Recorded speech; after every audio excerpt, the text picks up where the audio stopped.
Segera download Quran Tadabbur, tafsir dalam genggaman Anda. Bulan Ramadan adalah bulan Al-Quran.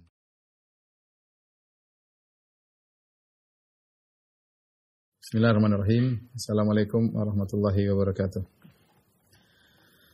Alhamdulillahi ala ihsanih wa syukru lahu ala taufiqihi wa amtinanih wa asyhadu an la ilaha illallah wahdahu la syarika lahu wa ta'ziman li sya'nih wa asyhadu anna Muhammadan abduhu wa rasuluhu da'ila ridwani. Allahumma salli alaihi wa ala alihi wa ashabihi wa ikhwani.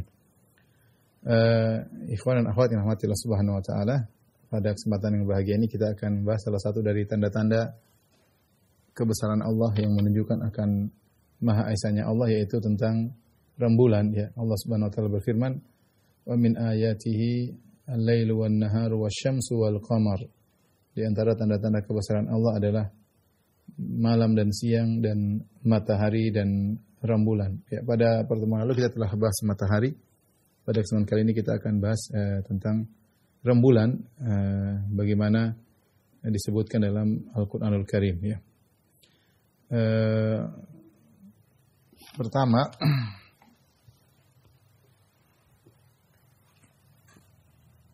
bulan dalam Al-Quran, Allah menyebutkan tentang bulan dalam Al-Quran sering, ya, diantaranya Allah bersumpah dengan bulan.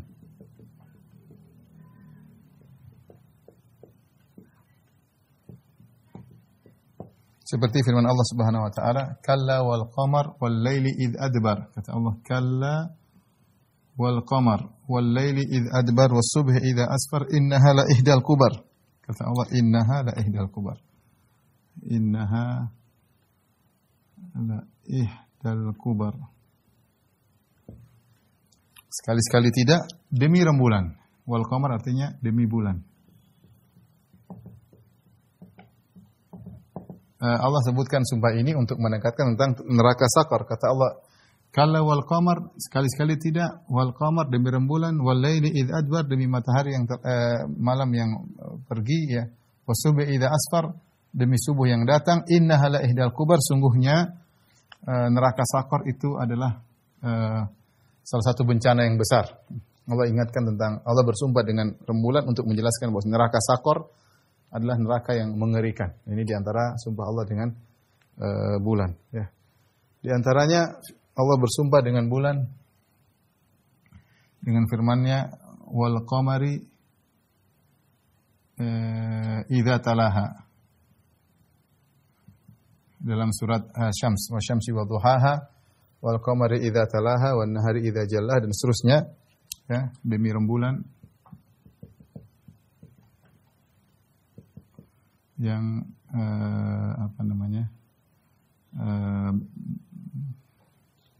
mengikuti yang datang setelah matahari.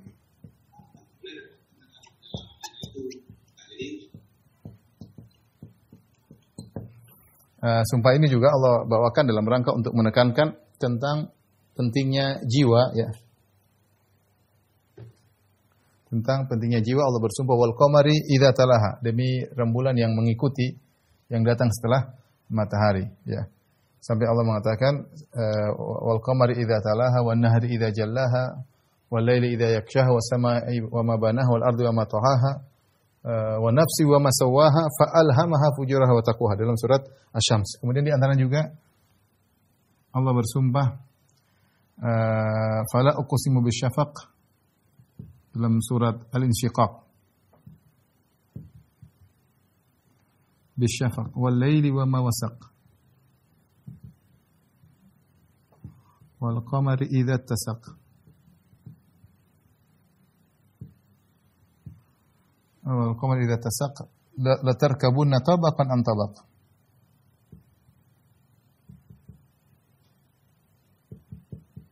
An tabaq. Ini Allah bersumpah, aku bersumpah dengan, kata Allah, bisyafaq. Syafaq itu warna merah di langit. Wal laili wa ma wasaq, dan demi malam yang dan apa yang diliputinya. Wal qamari idza tasaq, demi rembulan ketika purnama. Ini wal qamari idza tasaq, demi rembulan ketika purnama. La tarkabunna tabaqan wal qamari idza tasaq la tarkabunna tabaqan an tabaq, ya. sungguhnya kalian akan mengikuti suatu suatu urutan ya. Maksudnya Allah bersumpah manusia itu sebagaimana adanya mega merah di langit, sebelumnya terang, kemudian gelap, kemudian timbul mega merah, kemudian hilang menjadi malam hari, kemudian malam juga sebelumnya siang, kemudian datang malam, dengan apa yang diliputi nanti malam pun akan pergi. Demikian rembulan dari tahapan dari bulan sabit, kemudian semakin besar sehingga menjadi bulan purnama. Demikianlah kalian manusia, la tarkabuna tabaqan an tabaq, kalian akan mengikuti tahap demi tahap. Di tahap demi tahap. Manusia akan melalui tahap demi tahap. Ya, dari lemah menjadi kuat, dari kuat menjadi lemah kembali sampai akhirnya bertemu dengan Allah Subhanahu wa taala. Atau tahap demi tahap, ada yang mengatakan dari janin kemudian menjadi besar, kemudian masuk tahapan alam barzakh, kemudian tahapan hari kebangkitan, seterusnya sampai tahapan surga atau neraka. Ini contoh Allah bersumpah dengan bulan yang menunjukkan tentang agungnya bulan, sehingga Allah bersumpah dengan bulan. Kemudian yang berikutnya dalam Al-Quran, Allah juga menyebutkan bulan adalah ciptaan Allah.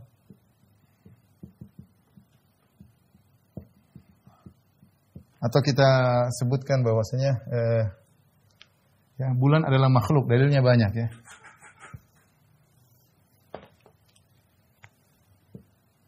Ya, bulan adalah makhluk.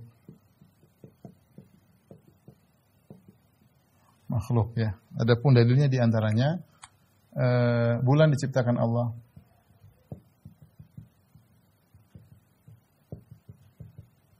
Kata Allah, wa huwa alladhi khalaqal laila wan nahara wasyamsa wal qamar. Wa huwa alladhi khalaqal laila wan nahara wasyamsa wal qamar. Dialah Allah Subhanahu wa taala yang telah menciptakan malam dan siang, matahari dan rembulan. Kemudian di antaranya bulan diatur ya, ditundukkan oleh Allah. Kata Allah Subhanahu wa taala, "Wasakhkhara lakum asy-syamsa wal qamar da'ibain." Dan Allah menundukkan bagi kalian matahari dan bulan da'ibain, selalu seperti tidak pernah berubah. Selalu begitu, terbit matahari di siang hari, bulan terbit di malam hari, tidak pernah berubah karena ditundukkan oleh Allah Subhanahu wa taala. Kemudian di antaranya bulan berjalan pada orbitnya. Dan ini banyak dalam Al-Qur'an ayat-ayatnya, ya, seperti firman Allah Subhanahu wa taala, kullun wasakhkhara asy-syamsa wal qamar wasakhkhara syamsa wal qamar kullun yajri li ajali musamma. Ya.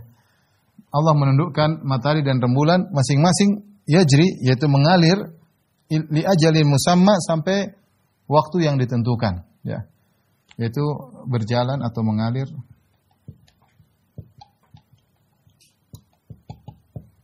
sampai waktu yang ditentukan.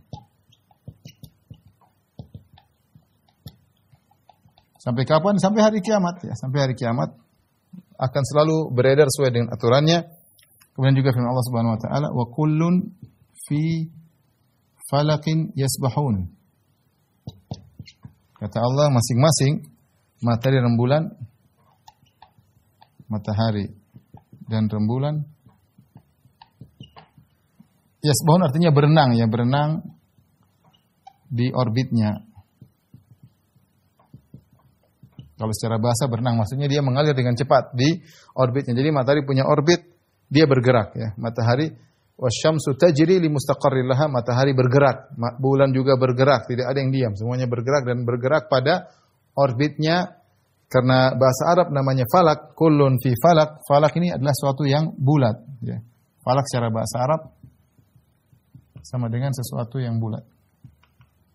Yang bulat atau bundar ya. Bundar. Sehingga gerakan matahari maupun gerakan rembulan akan mengikuti falak tertentu dengan orbit tertentu. Kalau bahasa kita, dia akan muter, matahari akan mengitari sesuatu dan akan itarannya tersebut dalam bentuk bulat.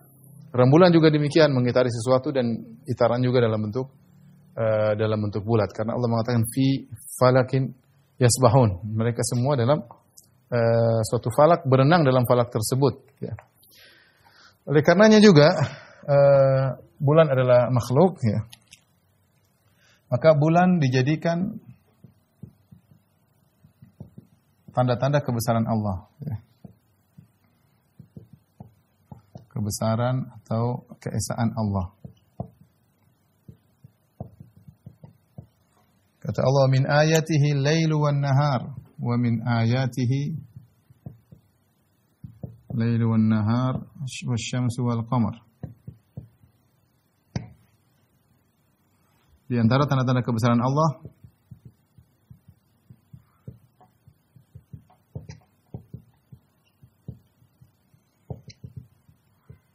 adalah matahari dan bulan.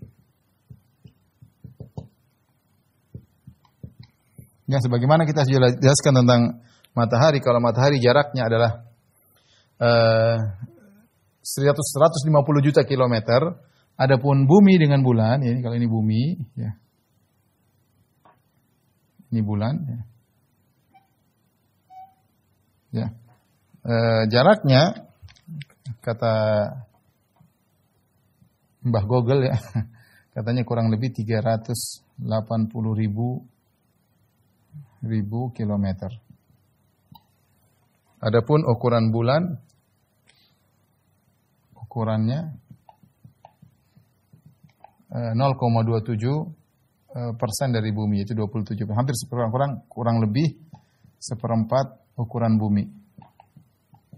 Lebih besar dikit, 0,27 bukan 0,25 ya. Jaraknya 380 ribu kilometer dan ini adalah ya tanda-tanda kebesaran Allah Subhanahu wa taala. Bagaimana Allah menjadikan rembulan tersebut bercahaya menyinari bumi, ya indah dipandang sampai sering orang-orang Arab kalau ingin mengungkapkan keindahan mereka mengatakan wajahmu seperti rembulan ya. Wajahnya seperti rembulan menunjukkan akan keindahan ya, akan keindahan. Taib selanjutnya Allah menyebutkan bahwasanya bulan sujud kepada Allah. Dalam Al-Quran kata Allah Subhanahu wa taala walillahi yasjudu man fis samawati man fil ardi wasyamsu wal qamaru ya. Semuanya sujud ya, sujud kepada Allah Subhanahu wa taala.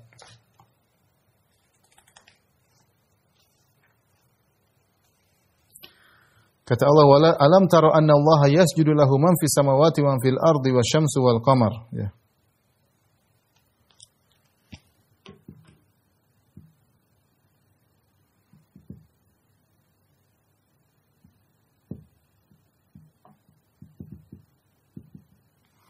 Yasjudu lahu man fis samawati wa man fil ardi wasyamsu wal qamar. Kata Allah, tidakkah kau lihat bahwasanya Allah telah sujud kepadanya semua di langit dan bumi, kemudian matahari dan bulan sujud kepada Allah. Nah, Allah bagaimana cara sujudnya? Tentu tidak sama dengan sujudnya manusia ya. Manusia yang memiliki tangan dan kaki seperti kita manusia kalau sujud di atas 7 anggota tubuh, dahi, hidung, kemudian kedua tangan, kedua lutut dan kedua kaki ya. Beda dengan sujudnya misalnya yang tidak memiliki tangan dan kaki seperti rembulan, matahari, bintang-bintang, pohon-pohon sujud kepada Allah bagaimana hanya Allah yang tahu. Tapi Allah katakan mereka semua sujud kepada Allah Subhanahu wa taala. Di antaranya rembulan.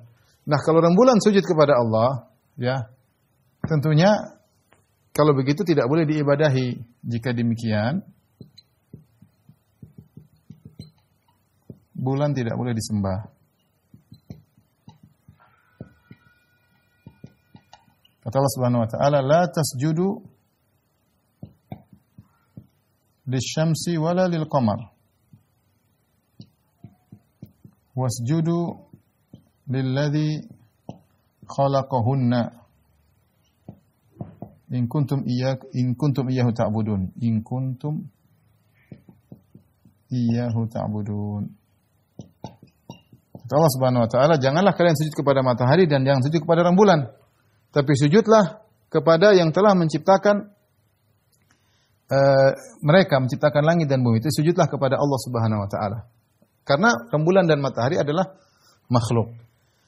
Dan demikianlah setan menggelincirkan sekelompok manusia karena begitu hebatnya rembulan, kemudian memiliki manfaat bagi penduduk di atas muka bumi, ya, dengan memberi keindahan, menghiasi langit, kemudian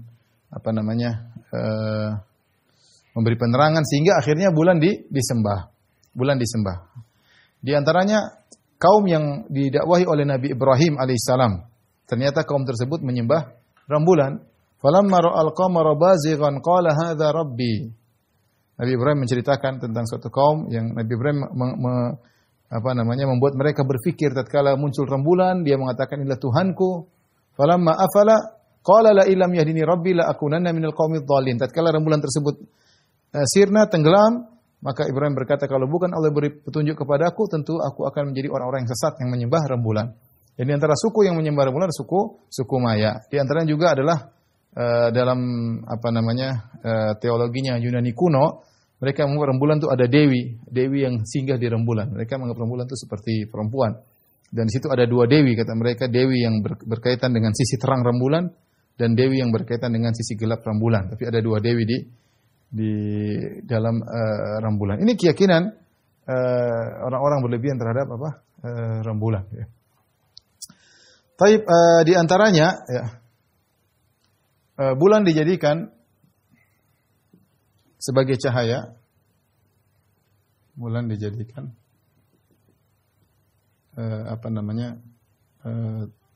sumber cahaya. Adapun matahari sinar, ya. Sumber sinar. Ya. Ini banyak dalam Al-Qur'an. Menunjukkan detailnya Allah Subhanahu wa taala di zaman seperti itu, zaman 1400 tahun yang lalu Allah turunkan, Allah jelaskan bahwasanya rembulan itu cahaya, beda dengan matahari itu sinar. Ya. Allah mengatakan huwallazi ja'ala asy-syamsa dhiya'an. Ya. Huwallazi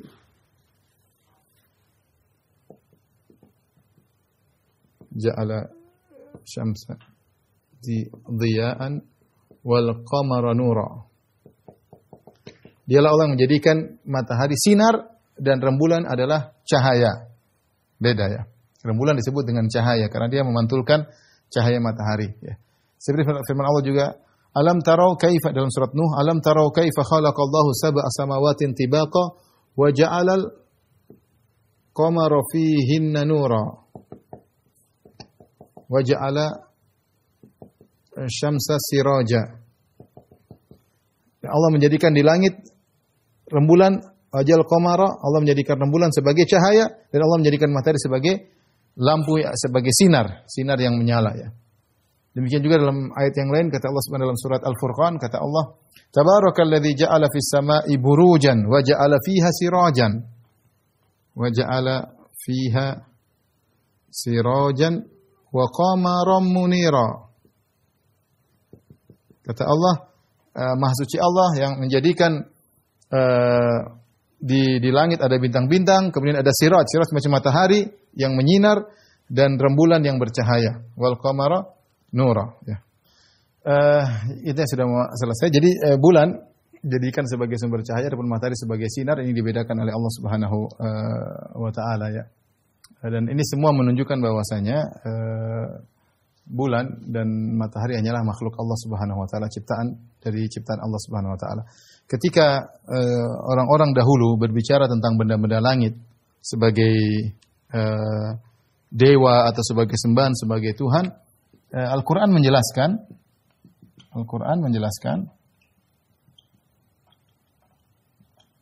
fungsi bulan untuk manusia.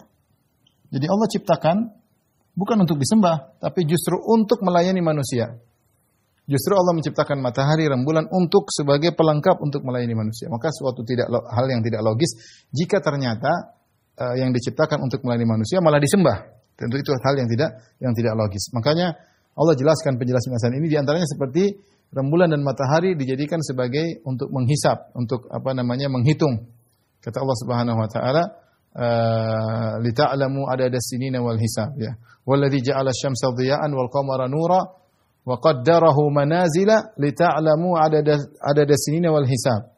Dialah yang telah menjadikan matahari bersinar dan rembulan bercahaya, dan menjadikan bagi rembulan manazil, ya, adalah tempat-tempat singgahnya di langit. Lita'lamu adada sinina wal hisab, agar kalian mengetahui hitungan tahun, dan juga kalian bisa menghisap, melakukan ilmu hisab, yang kalian tahu kapan jadwal ini, kapan jadwal anu dengan rembulan. Seperti juga dalam surat Yasin kata Allah Subhanahu wa taala, wal qamara qaddarnahu manazila hatta 'ada kal urjunil qadim. Kami jadikan bulan-bulan tersebut ada manazilnya. Ini sudah saya jelaskan semalam dalam surat tafsir surat Yasin, sehingga justru benda-benda langit ini diciptakan oleh Allah untuk kesenangan manusia. Adanya rembulan dan matahari, bintang-bintang untuk menghiasi langit sehingga manusia melihat keindahan alam semesta. Ya, jadikan sebagai tanda-tanda untuk menyembah Sang Pencipta benda-benda langit tersebut. Dijadikan benda-benda tersebut, makhluk ini, untuk membantu manusia dalam kehidupan mereka, untuk penerangan di atas muka bumi, untuk mengetahui awal masuk bulan, akhir keluar bulan misalnya, untuk mengetahui hari-hari, ya, sehingga mereka bisa menjadwalkan kehidupan mereka. Bayangkan kalau tidak ada hari, tidak ada siang, tidak ada bulan, tidak ada minggu, tidak ada tahun, bagaimana? Kehidupan kacau, tidak ada menjadi patokan. Tapi dengan adanya bulan dan matahari, maka ada siang, ada malam, ada pekan, ada bulan, ada tahun, ya, ada musim, ada macam-macam. Yang ini semua demi kemaslahatan manusia. Maka tidak pantas justru orang malah yang istilahnya gampangannya Allah kirimkan, atau ada teman kita kirim supir untuk bantu kita, kita malah menghormati supir, malah misalnya menyembah supir tersebut. Salah. Ya, ini Allah kirimkan buat matahari, rembulan semua untuk melayani manusia, malah kita sembah. Yang harus kita sembah adalah yang menciptakan itu semua, yang menciptakan kita dan menciptakan benda-benda langit tersebut. Kemudian yang terakhir adalah, jadi tadi di sini jangan lupa, ya, ada satu lagi lupa, bulan dan matahari. Bulan sebagai alat untuk hisab, ya, mengetahui ilmu hisab.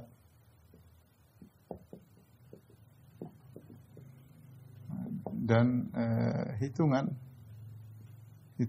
bulan, tahun dan lain-lain, ya. Terakhir, bagaimana rembulan di hari kiamat?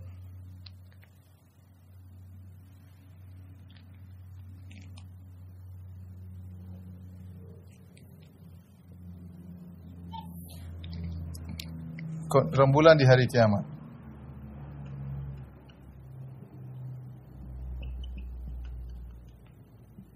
Yang pertama, Allah menjadikan rembulan pernah dibelah, ya. Bulan pernah dibelah Allah.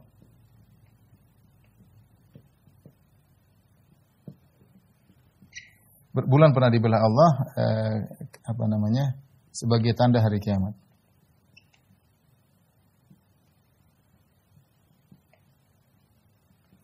Yang kedua, bulan akan diredupkan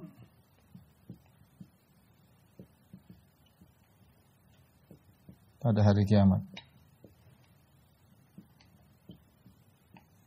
Allah berfirman bahwasanya bulan dijadikan tanda hari kiamat. Kata Allah, "Iqtarabatis sa'atu wan syaqqal qamar." Iqtarabatis sa'ah wan syaqqal qamar. Dalam surat Al-Qamar. Sungguh kata Allah bahwasanya hari kiamat sudah dekat dan rembulan pernah terbelah. Rembulan terbelah di zaman Nabi SAW. Terbelah dua, terpisah, dilihat oleh orang-orang kafir Quraisy, kemudian bersatu kembali. Mereka lihat terbelah, bersatu kembali. Karena mereka menantang, kalau Rasul coba belah bulan. Nabi berdoa, kemudian bulan terbelah. Satu lagi, ya. Ya, ini jadi perdebatan, kata mereka, mana pernah, intinya mereka menyebut mana bukti sejarah dan yang lainnya. Kita bilang, saya sudah bahas dalam tafsir surat Al-Qamar bahwasanya bukti-bukti sejarah juga ada, dan bisa saja Allah, ya, disebut juga ada bekas-bekas belahan di bumi. Tapi bisa saja Allah gabungkan secara sempurna lagi, mudah bagi Allah. Tapi ini kita yakin umat Islam bulan pernah terbelah di zaman Nabi SAW. Ya. Kemudian bulan akan diredupkan pada hari kiamat, kata Allah, wa khasafal qamar fa idza bariqal basar, ketika mata terbelalak itu hari kiamat. Wa khasafal qamar, dan ketika rembulan redup, wa khasafa al-qamar, yaitu hilang cahayanya. Wa jumi'a asy-syamsu wal qamar, dan matahari dan rembulan digabungkan, ya. Matahari dan rembulan digabungkan. Kapan hari kiamat? Bahkan dilemparkan dalam neraka jahanam matahari dan rembulan tersebut. Inilah pembicaraan tentang bulan yang ada dalam Al-Qur'anul Karim, yang bisa kita simpulkan bahwasanya rembulan hanyalah makhluk dari makhluk Allah yang menunjukkan akan keagungan Allah Subhanahu wa taala. Terakhir, mungkin mau kita singgung, mungkinkah kita tinggal di bulan? Mungkin atau tidak kita tinggal di bulan? Tentu menjadi perdebatan sampai sekarang, masih ribut tentang apakah benar ya. Orang-orang bule sudah pernah ke sana, Neil Armstrong dan temannya Edwin atau siapa yang pernah ke bulan tahun 69 ya, kalau nggak salah 21 Juli tahun 69, sekitar 52 tahun yang lalu ya. Dan sampai sekarang belum ada lagi pengiriman yang kedua ya. Apakah mungkin manusia sampai ke bulan? Secara dalil tidak ada dalil yang memustahilkan dan tidak ada dalil yang artinya mengatakan tidak mungkin. Ya, kita tinggal lihat secara kenyataan, apakah berhasil atau tidak. Artinya itu mungkin saja, tapi apakah berhasil atau tidak kita lihat kenyataan yang ada. Tadi saya baru baca juga di berita CNN bahwasanya NASA ingin menerbangkan kembali manusia ke bulan, tapi tadinya tahun 2024 mau ditunda. Kenapa mau ditunda? Karena pembuatan baju astronot yang model baru sampai sekarang belum selesai, dan itu sudah sampai sekarang sejak tahun 2012 atau 2000 berapa sudah menghabiskan biaya sekitar 6 triliun proyek mereka untuk membuat baju astronot. Mereka siapkan kalau tidak salah 2 awak. Dan rencananya baju astronot tersebut baru selesai April 2025, sehingga jadwal mereka untuk menerbangkan astronot ke bulan tahun 2024 ditunda. Tunggu bajunya selesai dulu, baru kemudian entah kapan ditunda lagi. Tapi intinya, apakah mungkin? Kita bilang tidak mustahil kalau memang memungkinkan. Tapi kalau untuk tinggal di sana secara normal nggak mungkin. Ya, untuk tinggal di sana secara normal nggak mungkin, karena Allah berfirman dalam surat Al-A'raf, kata Allah Subhanahu wa taala tentang bumi, kata Allah, minha khalaqnakum wa fiha nu'idukum minha khalaqnakum wa fiha numitukum wa fiha wa minha nukhrijukum taratan ukhra, ya. Dari bumilah kami ciptakan kalian, wa fiha nu'idukum, dan kepada bumi kami akan kembalikan kalian, yaitu akan dikubur di bumi. Wa minha nukhrijukum taratan ukhra, dan dari bumi kami akan bangkitkan kalian kembali. Sehingga tidak mungkin seorang hidup normal kecuali di atas muka bumi, ya. Dan ini dalam Al-Quran disebutkan hal tersebut. Ini disampaikan oleh Syekh Utsaimin rahimahullahu taala. Dan kenyataannya kalau kita mau tinggal saja baju astronot saja sampai sekarang belum selesai dengan harga sekian berapa triliun, atau biayanya sangat besar, ya. Ini terlepas dari apakah Neil Armstrong pernah ke sana atau tidak, tapi intinya secara agama tidak memustahilkan, tapi kalau untuk hidup di sana secara normal, maka Allah hanya menjadikan bumi sebagai tempat tinggal kita. Demikian saja rekan-rekan rahmati Allah Subhanahu wa taala. Rencananya insyaallah ada isu bahwasanya mungkin pertemuan lagi kita baca buku lain, ya. Semoga bermanfaat, ya. Insyaallah teman-teman tetap semangat untuk belajar, ya. Ini demi akhirat kita, ya. Kita belajar sedikit demi sedikit dengan penuh khidmat dan berusaha memahami, dan yang penting lagi berusaha untuk mengamalkan apa yang sudah kita ilmui. Kurang lebih saya mohon maaf. Wabillahi taufiq wal hidayah. Assalamualaikum warahmatullahi wabarakatuh.